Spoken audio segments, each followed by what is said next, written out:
Bonjour, vous écoutez Quand en passant, je suis Xavier, j'espère que vous allez bien. Je vous prie de m'excuser. Mais bien sûr, monsieur le ministre, bien sûr.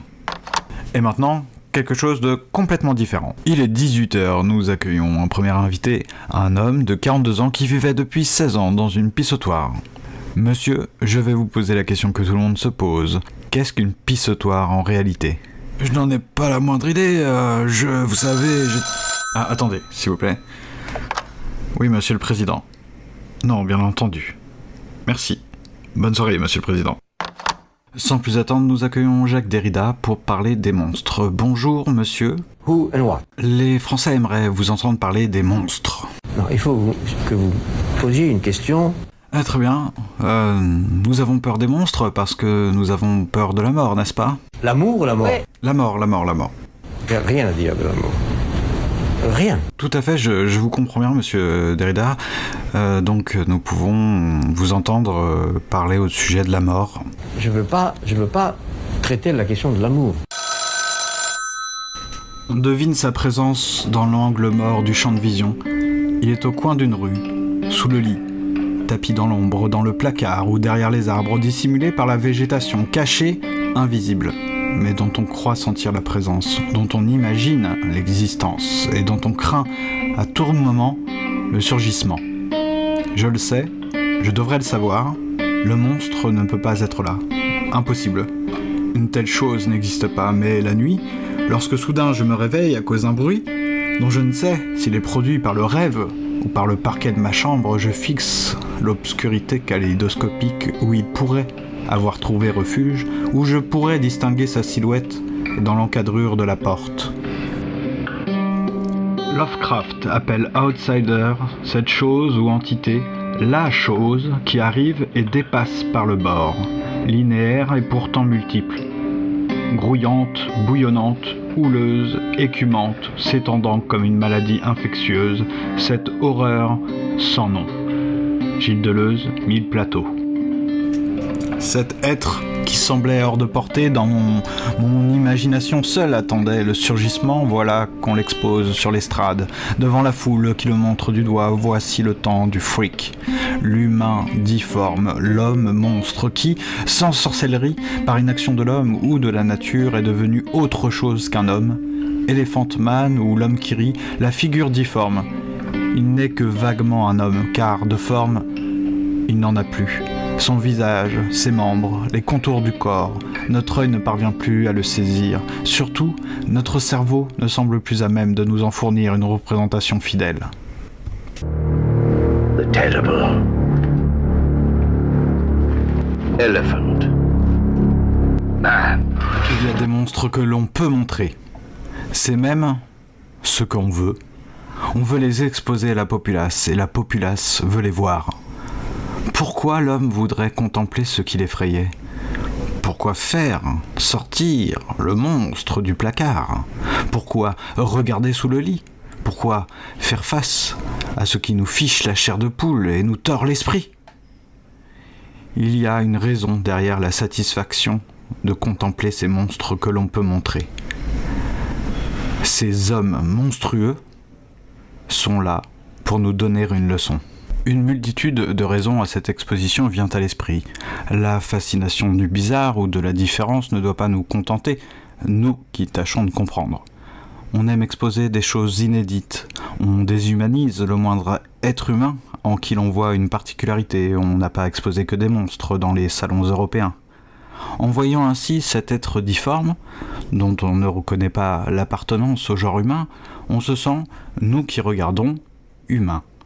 Ce front trop grand, cette bouche au sourire trop large, cette bosse et ses bras, ses jambes. De telles difformités nous rassurent dans notre appartenance à l'espèce, créature sacrée, c'est-à-dire ayant une filiation divine, puisque notre Père est parfait et fait tout parfaitement. Alors celui dont les bras touchent le sol, ou rampant à terre, incarnant l'imperfection, ne peut être notre frère, il est né hors cadre, hors champ, loin du regard du bon Père, qui d'autre qu'un esprit méchant, cruel, malin, voudrait créer, en effet, un être imparfait à ce point ? Regarder le monstre ne fait pas qu'assouvir la curiosité de la populace, Elle la rassure. Bas instinct. Oui, je pense aussi aux monstres mythiques, mythologiques, aux monstres allégoriques, aux monstres moraux, aux monstres humains, aux monstres fantastiques, aux monstres cauchemardesques, aux monstres monstrueux, aux monstres qui n'en est pas un. Mais voilà, je pense que le monstre n'est rien d'autre que l'apparition ou le reflet de la nature, nature totale, absolue, que l'humain, en tant que création historique, nous empêche de voir. Ah, salut Manu. Oh, bah quoi, on n'est pas dans une cérémonie officielle là. Non mais tu sais bien que j'aime pas qu'on m'appelle comme ça là. Je suis en plein podcast là. Non, là tu dois m'appeler comme en passant ou monsieur. Parce que je suis en pleine émission là, tu comprends ? Il y a un minimum de respect à avoir. Bon, revenons à nos monstres. Quand Gilles Deleuze écrit « Dans sa propre découverte, Nietzsche a entrevu comme dans un rêve le moyen de fouler la terre, de l'effleurer, de danser et de ramener à la surface ce qui restait des monstres du fond et des figures du ciel », je pense, mais je peux me tromper bien sûr, je pense que ce qui reste des monstres du fond, ce sont les éléments de nature que le philosophe ne pensait pas jusqu'alors. Le penseur, avant Nietzsche, se rassure avec des figures qu'il veut belles à contempler. Il méprise alors la nature dans sa totalité. Il en sélectionne les éléments les plus rassurants, les plus plaisants à saisir. Le philosophe, après Nietzsche, a tout à repenser, y compris le difforme, prendre en compte cet aspect effrayant de la nature. Bon, bien sûr, c'est pas vrai pour tous les philosophes, alors c'est une façon de réduire tout ça, de dire que avant et après Nietzsche, les choses ont changé, mais elles ont certainement changé. Ah, c'est intéressant ça. Gilles, bah, tu m'as fait peur, je savais même pas que t'étais là. Ça arrive tout le temps, c'est tout le temps. Tiens, Michel m'a dit que t'étais bien embêté là avec tes chats là. Tu sais combien de temps ça vit au moins un chat ? Une naissance de chat, eh ben oui, ça vit combien de temps un chat ? 10 ans, 12 ans, 18 ans. Les monstres, non, normalement. Bon, eh ben ils ont de la veine les chats, hein. 18 ans un chat, oh là là. Catastrophe. Bon, Ah bah Gilles, tu tombes bien, justement, j'allais me mettre à lire un texte qu'un auditeur nous a envoyé pour cet épisode consacré aux monstres. Alors il s'agit d'Olivier, il est résident en Belgique, il me semble, si j'ai bien suivi, je ne sais pas dans quelle ville, etc. Mais bon, en tout cas, il écoute comme en passant, donc déjà rien que pour ça, on peut lui dire merci. Et il nous a envoyé un texte très à propos, consacré au monstre qui s'intitule Le mangeur de rêves et qu'il a écrit. Le mangeur de rêves. Les insectes grouillent comme une plaie qui ne sèche pas.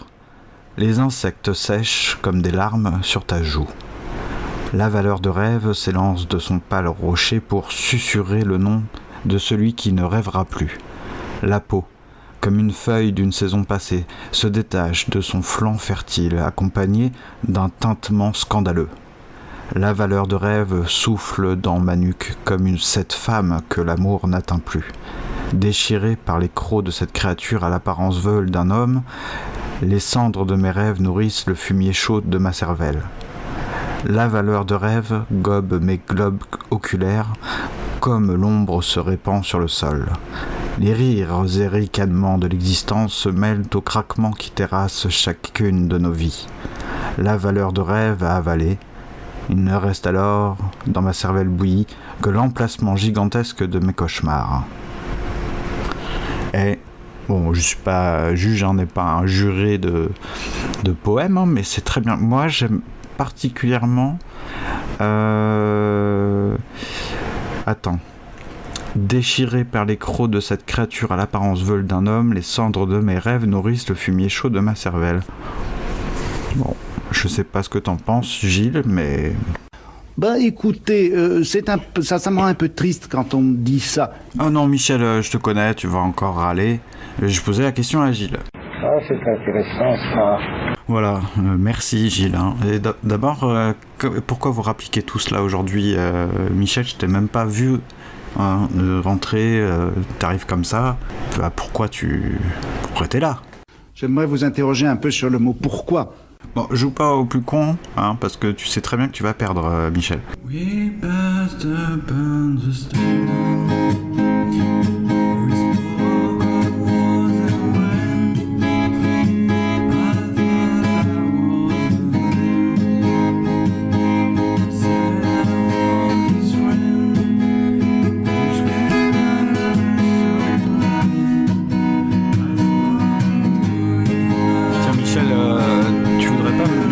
Par exemple, un rêve que t'as fait où il y avait un monstre. Bon, c'est pas des choses qui m'intéressent. Ah bon, parce que moi je voulais justement te raconter 2 de mes rêves que je faisais quand j'étais petit. Ah, c'est intéressant ça.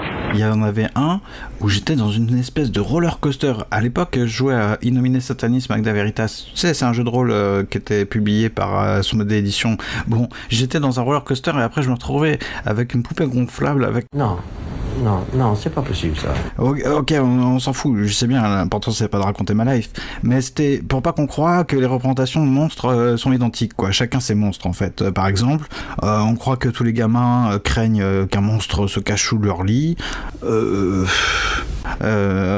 Mais c'est quoi les monstres dans les peurs d'enfants? Moi j'ai jamais eu ces trucs-là, de croire qu'il y a un loup monstrueux sous le lit ou des choses, des créatures qui...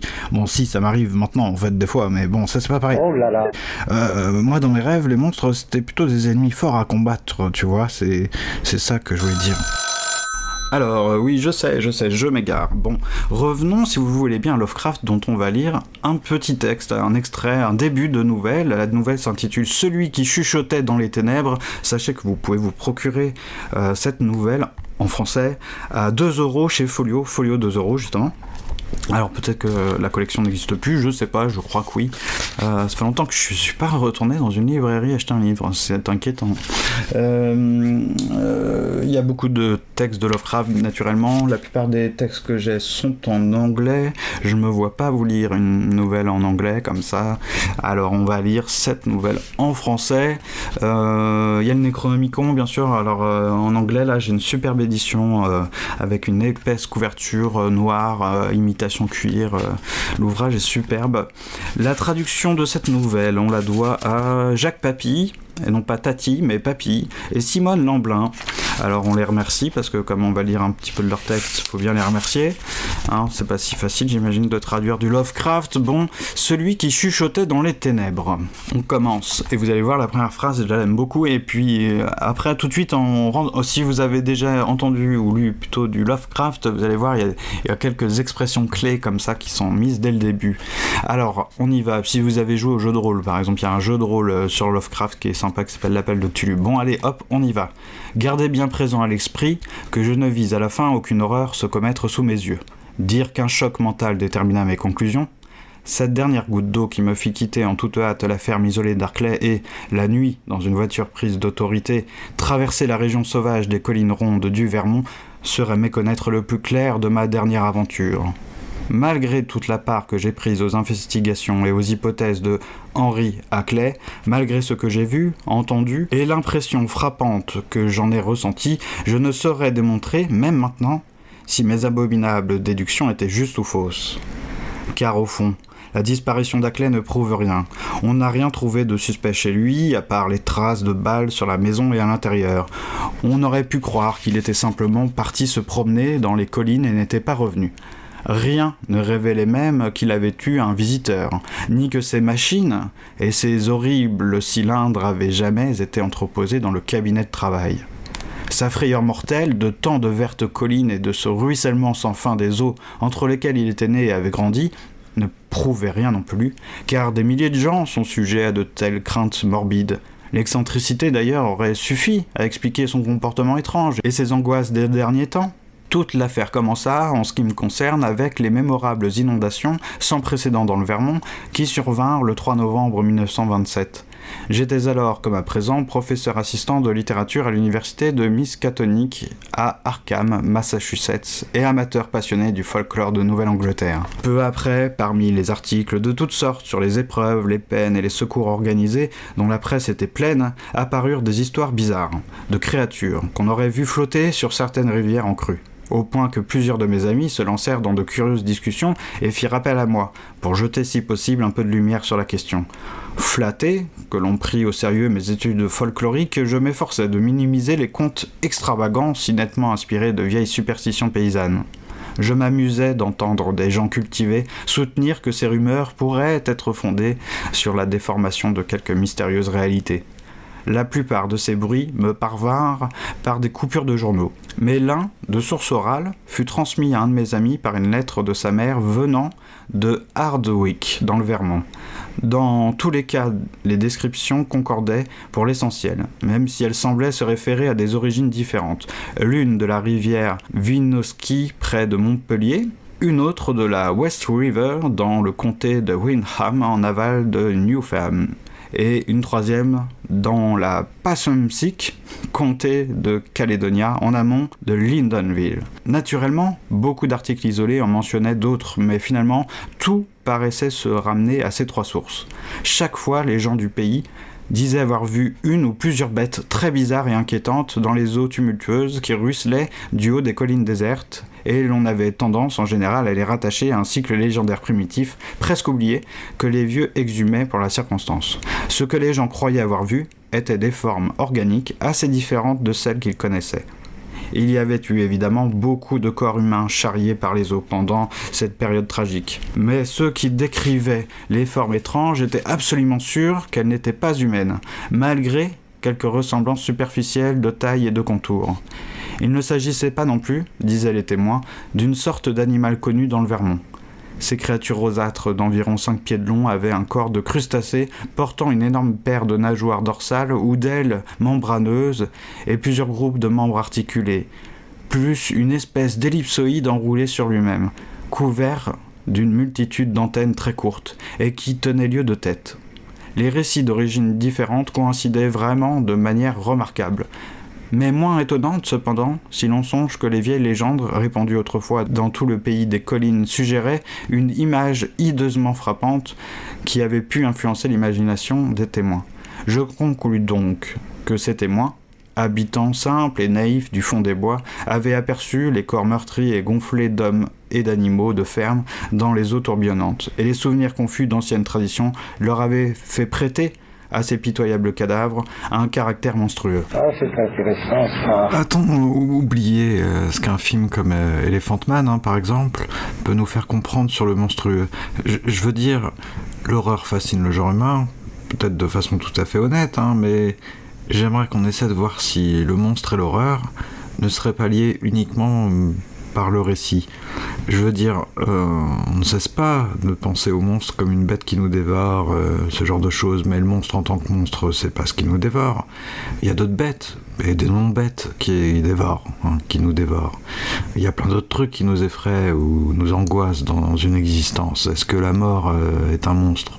Est-ce que l'amour qui peut nous conduire à ne pas dormir, à nous tracasser sans répit, l'amour est-elle un monstre ? Alors vous allez me dire, bah oui, bien sûr. Mais je vous réponds non, ça c'est une image là qu'on emploie. C'est l'image du monstre. On peut le faire, pas de problème, le monstre. Mais qu'est-ce que ça signifie Cthulhu est-il un monstre en tant qu'il représente quelque chose ? Est-ce que Moby Dick est monstrueuse en tant qu'elle est le symbole de quelque chose ? Les monstres. Et pour penser le sujet là, moi je peux pas me contenter. Je me dis ça, je peux pas me contenter juste d'avoir en tête un monstre hyper flippant, Dracula, Frankenstein, et de me dire bah oui, ça bouffe des gens, les gens ont peur, sont effrayés, voilà, c'est ça le monstre. Et d'un côté, je me dis, il y a un truc à cogiter sur les monstres et le monstre. Parce que les monstres en tant que multitude, meute de monstres, groupe de monstres, c'est pas pareil que le monstre. Dans le récit d'ailleurs, on l'a vu chez Lovecraft tout à l'heure, les créatures aperçues, les créatures, et puis le monstre qui a un nom. Et je pense là au cinéma, tiens. Freaks, d'un côté, où les monstres, ce sont des freaks, pas des monsters. Je sais pas si ça change quelque chose, en français on va dire monstre, j'imagine. Pensez à ce film là où les monstres sont là pour nous mettre mal à l'aise, nous effrayer, nous glacer le sang. Et je pense à Elephant Man. Alors c'est peut-être pas malin de ma part de faire ça, mais je pense à Elephant Man. Pensez à Elephant Man. Et je vous ai passé un extrait tout à l'heure un peu inaudible, mais dans Elephant Man, on nous invite à dépasser cet effroi, justement, à nous dire tiens, le monstre nous effraie, bon, ok, mais face à l'individu exceptionnel, face au monstre unique, c'est autre chose. Tout d'un coup, on ramène le multiple à l'un, parce que quand on voit Elephant Man, ou quand on voit l'homme qui rit, quand on voit le monstre comme ça, peut-être que ce qui nous effraie, c'est la multitude, peut-être derrière ça, le fait qu'on n'arrive pas à voir l'individu, à voir l'unique, justement. Elephant Man, c'est quand même ça, c'est aller au-delà du monstrueux, au-delà, peut-être pas du monstrueux, mais en tout cas aller au-delà de notre propre effroi face à ce monstrueux, et y voir prouver une fascination, voire, bon, après peut-être vous allez me dire une compassion, mais c'est peut-être pas le sujet d'aujourd'hui. Pour l'instant, j'en suis là. Il y a les monstres et puis il y a Moby Dick. Il y a les monstres et puis il y a Elephant Man. Il y a les monstres, il y a les freaks et puis il y a Cthulhu. Et savez-vous ce que c'est au juste que la corotte? Antonin, bah tiens, ça c'est pour une nouvelle, c'est une bonne nouvelle. Bah ça fait longtemps que je t'ai pas vu.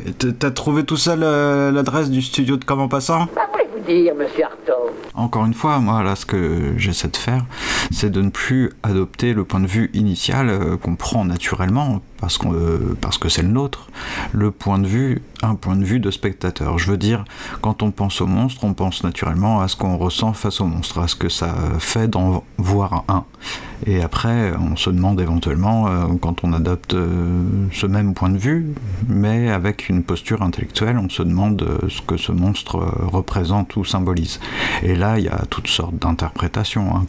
Cthulhu représente forcément des tas de trucs si on adopte cette démarche.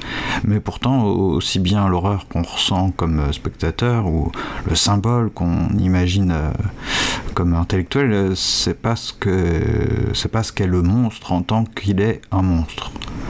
Le monstre en tant qu'il est un monstre.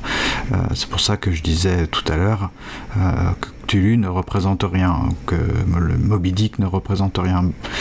Dans les deux cas, on loupe le monstre, quoi. On ne pense pas le monstre. C'est pour ça que tout à l'heure aussi, je vous ai dit que ça, le fait de rattacher l'idée d'horreur à l'idée de monstre, c'est une mécanique de récit finalement. C'est dans le récit qu'on fait ça.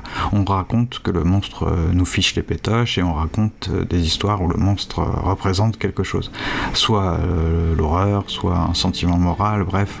Le monstre a une fonction dans le récit. Et ce récit, c'est pas forcément une histoire, hein. Ça peut être le fait de raconter ce qu'on a ressenti en regardant un film dans lequel il y a des monstres. J'ai vu Alien, ça m'a foutu la chair de poule, j'ai vu Cloverfield, le monstre est énorme, c'est flippant.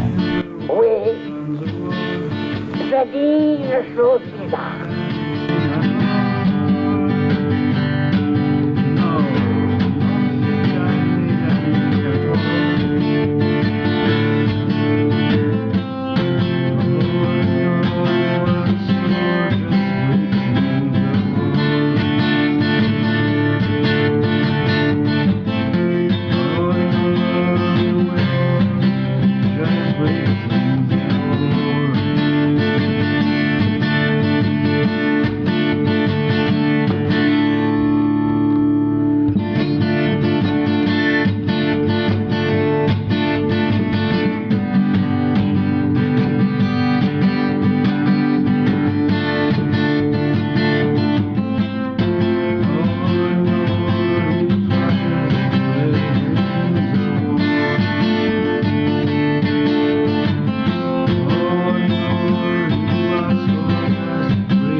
retrouve avec d'un côté les monstres et de l'autre le monstre. Et voilà qu'on essaie de ne pas s'en tenir au sentiment d'horreur que ces monstres suscitent en nous. Le monstrueux n'est pas l'horrible. Et là, je vais te dire un truc tout bête, mais j'essaie d'avancer, comprenez-moi bien, de ne pas dire trop de bêtises non plus, voilà. C'est que le monstre est indissociable de son écriture, du récit dans lequel il intervient, l'écrivain. Enfin, serait. En tout cas, je me pose des questions. Croire que le monstre, pour être pensé, doit exister comme en dehors de son récit, ça me semble ni vrai ni faux, hein, entendez-moi bien. Mais là, je me pose la question. D'un côté, il y a le point de vue du lecteur et de l'autre, le point de vue de l'écrivain. Et moi, je me demande ce que voit l'écrivain qui écrit Cthulhu ou Moby Dick ou d'autres histoires de monstres. Parce que le lecteur, il a peur, mais l'écrivain, je veux dire, à part celui qui veut juste faire peur à ses lecteurs. Lovecraft, il n'écrit pas simplement pour nous fiche la trouille, et pas plus que Melville n'écrit pour nous fiche la trouille, et ils n'écrivent pas non plus pour que leurs monstres à eux symbolisent l'horreur, il y a autre chose. Ce que je veux dire, enfin, ce qui m'intéresse là, c'est pas que les monstres de Lovecraft seraient la petite histoire personnelle de Lovecraft, que ce seraient ses monstres intimes en tant qu'ils seraient ses peurs à lui. Il fait quand même éprouver à ses personnages de drôles de choses dans ses histoires. C'est pas de la peur, c'est un éclatement, un vacillement du moi. Et là, il y a notre ami Gilles, avec son copain Félix, qui, pour parler de cette fascination pour la multiplicité animale, donc on est là dans les monstres, Félix Gilles nous parle de Lovecraft, c'est dans 1000 plateaux. Qu'est-ce qu'il dit ? Je dis Gilles Félix parce que c'est Gilles Deleuze et Félix Guattari. Dans son chef-d'œuvre Démons et Merveilles, alors Démons et Merveilles, c'est un recueil de nouvelles qui existe en français avec ce titre, mais qui n'existe pas en anglais. C'est pas une traduction d'un recueil, ce sont des nouvelles qui étaient publiées dans un magazine, dans une revue plutôt aux États-Unis du vivant de Lovecraft.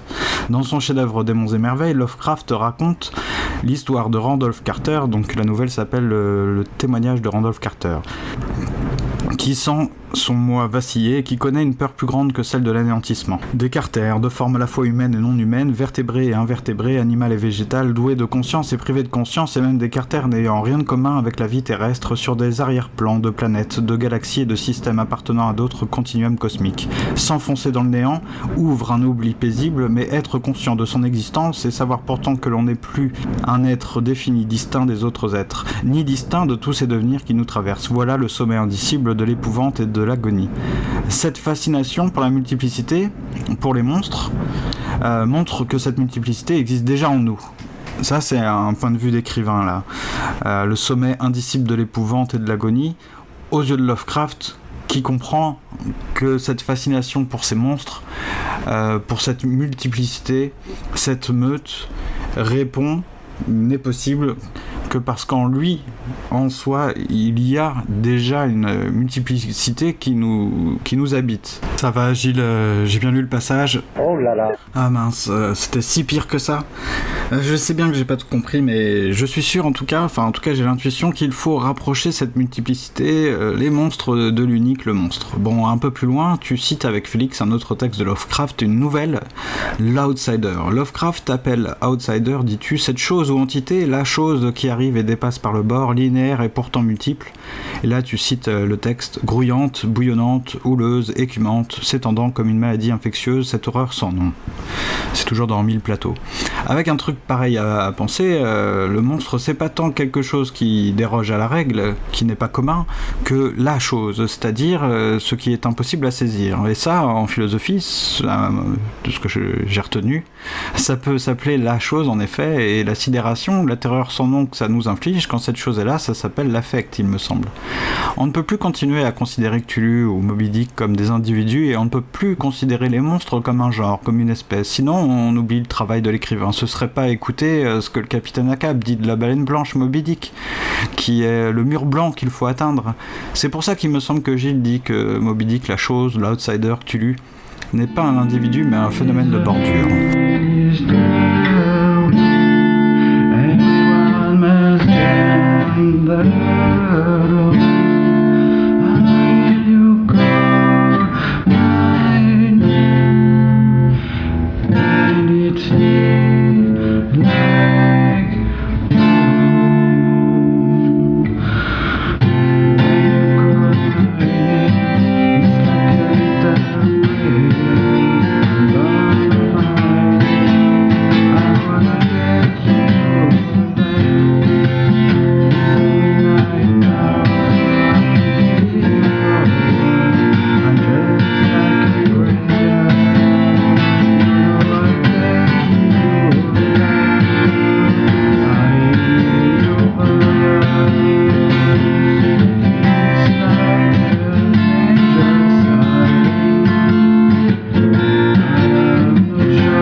Alors venu le temps des remerciements en fait, puisque cet épisode clôt, on va dire officiellement, le cycle consacré aux monstres et aux monstrueux, qui avait commencé, donc je vais faire par ordre chronologique, qui avait commencé en juin 2018 bien sûr, par un épisode intitulé Monstrueux, ce qui se montre, on va pas parler ancien français, et là c'était l'équipe d'un podcast qui s'appelle Pourquoi Buffy c'est génial, qui avait fait comme des grands, j'ai envie de dire, des plus grands que moi, qui avait fait un super épisode consacré aux monstres dans Buffy, la série Buffy contre les vampires en français, dans le texte, et donc pour nous montrer que les monstres, justement, dans cette série télé, dont on a entendu l'évocation d'un très probable retour, remake ou préquel, séquel, je ne sais point, donc en tout cas, dans cette série,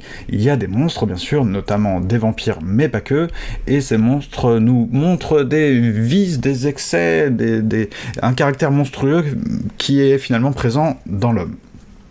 Et puis après, donc là, on se rend en juillet. Là, en juillet, c'était très sympa. Et c'était très sympa, notamment parce que c'était une conversation sur pas Skype mais Discord, voilà. Donc en fait, j'accueillais.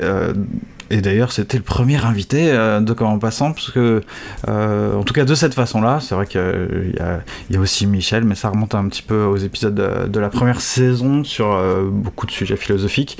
Mais c'était la première fois que je discutais avec un autre podcasteur comme ça. C'était très sympa, c'était vraiment sympa. C'est en plus quelqu'un que j'aime beaucoup écouter, dont j'aime beaucoup le podcast 24 FPS. Donc ce podcasteur, c'est Draven. Je vous invite à le suivre sur les réseaux sociaux, parce que visiblement, il a des projets podcastiques assez intéressant, donc je me tiens aux aguets, et il est venu parler d'un truc qui m'a tout de suite accroché et que j'ai trouvé passionnant, donc le rock et les monstres, le monstrueux dans le rock, qu'est-ce que c'est, sous-entendu plutôt le métal. Si vous êtes amateur de tout ça, ça va vous faire plaisir, et puis si vous ne connaissez pas, je vous invite à écouter tout ça, parce que eh bien c'est très intéressant, enrichissant, voilà, ça peut attiser votre curiosité. Ça, encore une fois, c'était le credo de Comment Passant, c'était d'attiser votre curiosité sur des sujets. C'est pas tellement parler de tout, se bourrer la tête d'informations pour dire qu'on a une culture générale, c'est plutôt des exemples à chaque fois pour vous montrer un peu, non pas des sujets passionnants, forcément, parce que un sujet passionnant en soi, ça n'existe pas, mais plutôt l'approche, quoi. Et avec l'espoir, parce que sinon j'aurais pas fait ce podcast pendant presque 3 ans, c'était de vous montrer, en tout cas d'espérer que ça attise la curiosité de certains, pas de tous, je suis pas prétentieux à ce point, pas ouf, mais en tout cas voilà, moi je ne suis pas un amateur de métal à la base, de toute façon j'écoute pas la musique par rapport au fait qu'une chanson ou une musique appartient à un genre, mais en tout cas j'ai trouvé ça passionnant, et j'ai écouté du coup des morceaux avec une oreille nouvelle, voilà, c'était vraiment super intéressant, j'aime beaucoup cet épisode. Ensuite, en août, début août, j'ai invité Dr Zaius du podcast Cornelius et Nzira, et là c'était pour parler des monstres en tout cas je l'avais intitulé Monstres et point de vue, parce que à travers toute une présentation super passionnante du film, surtout culte de 1968, Planet of the Apes, donc la planète des singes, que je vous invite à regarder aussi si vous en avez l'occasion.